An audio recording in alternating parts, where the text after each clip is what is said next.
Hello everyone, welcome to mess solution garage. ఈరోజు మనం ఈ వీడియోలో యాంగిల్ ప్లేట్ అంటే ఏంటో తెలుసుకుందాం. ఓకే, యాంగిల్ ప్లేట్ అసలు ఎక్కడ యూజ్ చేస్తారు? యాంగిల్ ప్లేట్ అనేది ఒక వర్క్ హోల్డింగ్ డివైస్ అనమాట. మనం ఎప్పుడైతే వర్క్ని మనం సెంటర్స్ని యూజ్ చేసి లేదా చక్స్ని యూజ్ చేసి మనం చేయలేకపోతామో అప్పుడు ఈ యాంగిల్ ప్లేట్ని మనం యూజ్ చేస్తాం. సెంటర్స్, చెక్స్ అవన్నీ కూడా వర్క్ హోల్డింగ్ డివైస్లోనే వస్తుంది. ఈ యాంగిల్ ప్లేట్ కూడా వర్క్ హోల్డింగ్ డివైస్లోనే వస్తుంది. ఓకే, అసలు ఈ యాంగిల్ ప్లేట్ అసలు ఎందుకు యూజ్ చేస్తామో చూద్దాం.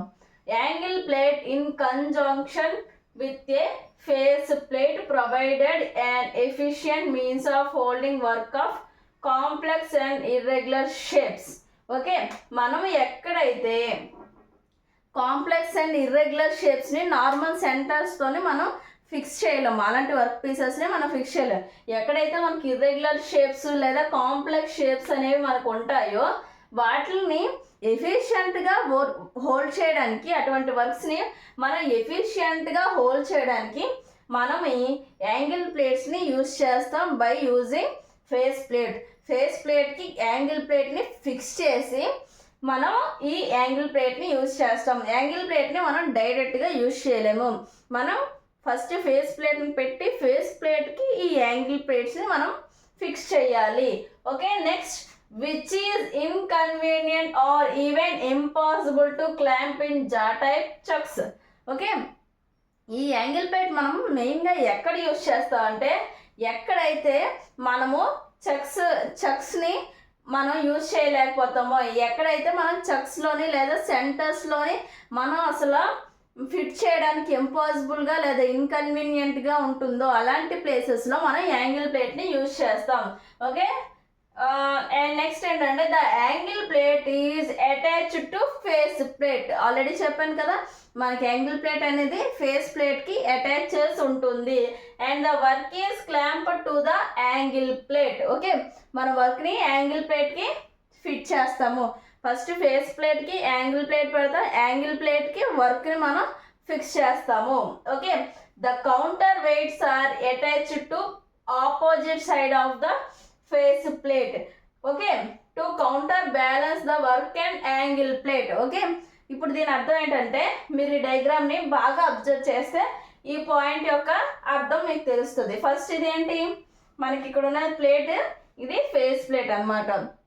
ఓకేనా, ఇది ఫేస్ ప్లేట్. ఈ ఫేస్ ప్లేట్కి మనము ఇక్కడ ఫిక్స్ చేసాం చూసారా ఈ ప్లేట్, దీన్ని యాంగిల్ ప్లేట్ అంటారు. ఓకే, మనము ఇది సెంటర్ అనుకుంటే, ఇది ఇక్కడ ఈ డాటెడ్ లైన్స్ ఉన్నాయి చూసారా, ఇది మనం సెంటర్ అనుకుంటే సెంటర్కి కింద సైడ్న మనం యాంగిల్ ప్లేట్ని పెట్టాం. ఓకే, ఫేస్ ప్లేట్కి ఒక సైడ్న కిందన మనం యాంగిల్ ప్లేట్ అనేది పెట్టాం. ఇప్పుడు ఇక్కడ పెట్టి ఈ యాంగిల్ ప్లేట్కి మనం ఈ వర్క్ అనేది మనం ఫిక్స్ చేసాం. ఓకే, మనకి ఈ వర్క్ ఫిక్స్ చేసినా సరే మనకి బ్యాలెన్స్ ఉండదు. ఎందుకంటే మొత్తం అంతా ఒక సైడే. మనం ఇది హాఫ్ అనుకుంటే మొత్తం యాంగిల్ ప్లేట్ వర్క్ మొత్తం ఇటు సైడ్ ఉంది. ఇటు సైడ్ మనకు అసలు వెయిటే లేదు. ఇన్బ్యాలెన్స్డ్గా ఉండేటప్పుడు మనకు రొటేషన్ అనేది కరెక్ట్గా జరగదు. సో రొటేషన్ అనేది కరెక్ట్గా జరగాలంటే ఇప్పుడు వర్క్ పీస్ కరెక్ట్గా రొటేట్ అవ్వాలంటే కింద హాఫ్ అంతా వెయిట్ ఎక్కువ ఉండి పై హాఫ్లో అసలు వెయిటే లేకపోతే మనకు రొటేషన్ అనేది కరెక్ట్గా జరుగుతుందా? జరగదు. సో అందుకోసమే మనం ఇటు కౌంటర్ వెయిట్స్ని పెట్టాము. సో ఈ వెయిట్ని బ్యాలెన్స్ చేయడానికి కౌంటర్గా అంటే ఆపోజిట్గా మనం దీనికి ఆపోజిట్గా ఇక్కడ మనం కౌంటర్ వెయిట్స్ అనేవి ఫిక్స్ చేసాము. సో అప్పుడు రెండు సైడ్ల మనకి బ్యాలెన్స్ అవుతుంది. ఓకే, మనకి సెంటర్ నుంచి పైన కింద. ఓకే, ఇది ఫేస్ ప్లేట్కి పైన కింద రెండింటికి సేమ్ వెయిట్ ఉండి అప్పుడు మనకి రొటేషన్ జరగడానికి ఈజీగా ఉంటుంది. సో అందుకు మనము కౌంటర్ వెయిట్ని ప్లేస్ చేసాము to counter the balance and the work of the balance the work and the angle plate. Angle ప్లేట్ని అండ్ ద వర్క్ని బ్యాలెన్స్ చేయడం కోసం మనం కౌంటర్ వెయిట్స్ని పెట్టాము. This is all about angle plate. మీకు ఈ వీడియో నచ్చినట్టయితే లైక్ చేయండి, షేర్ చేయండి, సబ్స్క్రైబ్ చేయండి. మీకు ఎటువంటి డౌట్స్ ఉన్నా కామెంట్ సెక్షన్లో కామెంట్ చేయండి. Thank you so much.